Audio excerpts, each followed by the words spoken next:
Berdasarkan reaksi kimia yang terjadi, ada 5 jenis titrasi yang akan kita jelaskan dalam video ini. Yang pertama, titrasi yang didasarkan pada reaksi netralisasi. Yang kedua, titrasi pengendapan. Yang ketiga, titrasi reduksi oksidasi. Yang keempat, titrasi pembentukan kompleks. Dan yang kelima, titrasi yang didasarkan pada reaksi azotasi. Ada 2 jenis titrasi netralisasi. Pertama, titrasi asidimetri, yang kedua, titrasi alkalimetri. Berikutnya, titrasi yang didasarkan pada reaksi pengendapan yang disebut dengan titrasi argentometri. Ada 5 jenis titrasi reduksi oksidasi yang banyak digunakan dalam pengujian kimia. Yang pertama, titrasi iodimetri. Yang kedua, titrasi iodometri. Yang ketiga, titrasi permanganometri, titrasi serimetri, dan titrasi dikromatometri. Nah, titrasi pembentukan kompleks disebut dengan titrasi kompleksometri, sedangkan titrasi yang didasarkan pada reaksi azotasi dinamakan dengan titrasi nitrimetri. Kita akan mulai pembahasan satu persatu. Yang pertama, titrasi asidimetri merupakan titrasi netralisasi yang menggunakan larutan standar asam, sehingga dikatakan sebagai asidimetri karena menggunakan larutan standar asam. Nah, yang kedua, alkalimetri. Apa itu alkalimetri? Alkalimetri merupakan titrasi netralisasi yang menggunakan larutan standar alkali. Berikutnya, titrasi argentometri.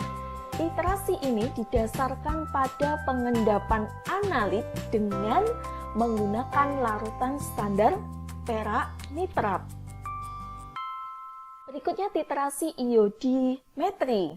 Nah, iodimetri ini merupakan titrasi reduksi oksidasi dengan menggunakan larutan standar iodin. Kalau iodometri, titrasi reduksi oksidasi yang dilakukan dengan penambahan kalium iodida pada analit sehingga akan menghasilkan iodin. Nah, iodin yang dihasilkan dititrasi dengan larutan standar natrium tiosulfat. Titrasi reduksi oksidasi berikutnya adalah permanganometri. Nah, permanganometri ini merupakan titrasi yang dilakukan dengan menggunakan larutan standar kalium permanganat. Nah, berikutnya titrasi serimetri. Nah, serimetri merupakan titrasi reduksi oksidasi dengan larutan standar cerium sulfat. Nah, yang terakhir titrasi dikromatometri. Nah, dikromatometri merupakan titrasi reduksi oksidasi dengan menggunakan larutan standar kalium dikromat. Kita akan lanjut pada titrasi kompleksometri. Apa itu titrasi kompleksometri? Titrasi yang didasarkan pada pembentukan kompleks dengan menggunakan larutan standar suatu ligan. Nah, contoh ligan yang paling banyak digunakan adalah EDTA atau etilen diamin tetraasetat. Yang terakhir, titrasi yang didasarkan pada reaksi azotasi yang disebut dengan nitrimetri. Apa itu nitrimetri? Nitrimetri merupakan titrasi azotasi dengan menggunakan larutan standar natrium nitrit.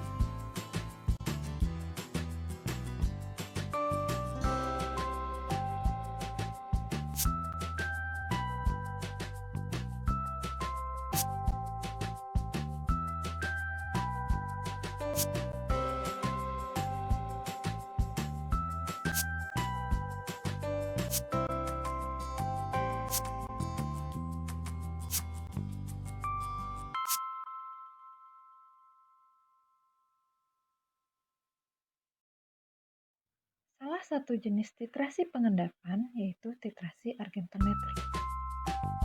Titrasi argentometri merupakan titrasi dengan larutan standar perak nitrat atau AgNO3.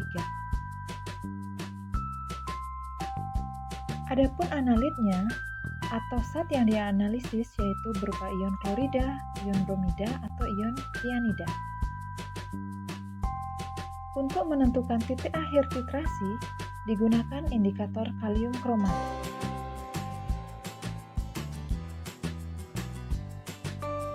Titrasi argentometri merupakan jenis titrasi langsung, di mana titrasi langsung adalah titrasi yang terjadi reaksi secara langsung antara larutan standar dan analit.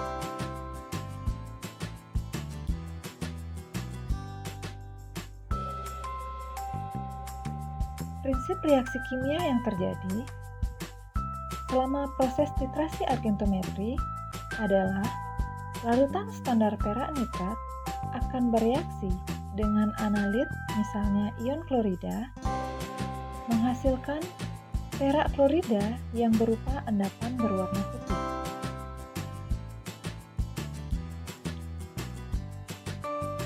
Selanjutnya, kelebihan perak nitrat atau AgNO3 akan bereaksi dengan kalium kromat membentuk perak kromat atau Ag2CrO4 yang merupakan endapan berwarna merah bata. Kelebihan sedikit saja dari perak nitrat akan bereaksi dengan kalium kromat. Hal ini akan mengindikasikan titik akhir titrasi telah tercapai.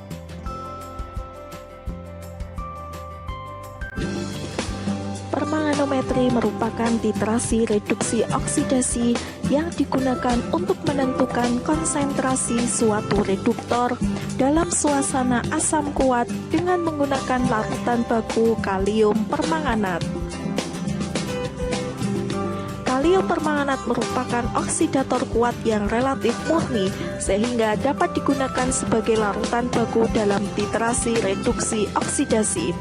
Larutan kalium permanganat merupakan larutan yang berwarna sehingga dapat digunakan sebagai larutan baku sekaligus dapat digunakan sebagai indikator. Titrasi permanganometri harus dilakukan dalam suasana sangat asam.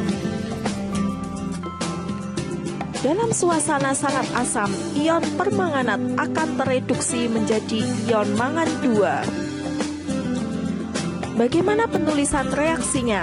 Ion permanganat akan tereduksi menjadi ion mangan 2. Apabila di sebelah kiri terdapat oksigen, maka kita tambahkan H2O di sebelah kanan. Apabila di sebelah kanan terdapat H2O, kita tambahkan H+ di sebelah kiri. Kita setarakan koefisien reaksinya. Di sebelah kiri terdapat 1 mangan, di sebelah kanan 1 mangan. Di sebelah kiri terdapat 4 atom oksigen dan di sebelah kanan terdapat 1 atom oksigen, sehingga kita kalikan 4. Di sebelah kanan terdapat 8 atom hidrogen, di sebelah kiri kita kalikan 8. Selanjutnya kita setarakan muatannya. -1 ditambah 8 sama dengan 2. Banyaknya elektron yang terlibat dalam reaksi reduksi ion permanganat sama dengan 5 elektron.